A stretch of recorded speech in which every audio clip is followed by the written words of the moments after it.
మన యొక్క పాత్ర ఏమిటి, మన వ్యక్తిత్వం ఏమిటి, దానిని ముందుగానే మనం తెలుసుకుని తీరాలి. మన జీవితపు స్క్రిప్ట్ ఉందే, అదే మన జాతకం.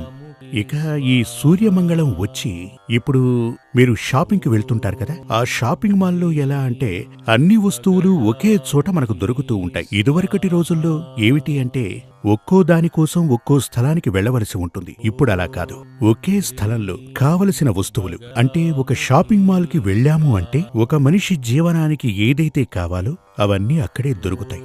అదే విధంగా ఇదివరకటి రోజుల్లో ఉదాహరణకి పంటి నొప్పి ఉందనుకోండి, దంతవైద్యుణ్ణి కలవటానికి దంతవైద్యశాలకు వెళ్లవలసి ఉండేది. మనోవ్యాధి ఉంటే ఆ ఆసుపత్రికి వెళ్ళాలి. ఇలా ఒక్కో వ్యాధికి ఒక్కో ఆసుపత్రికి వెళ్లాల్సి వచ్చేది.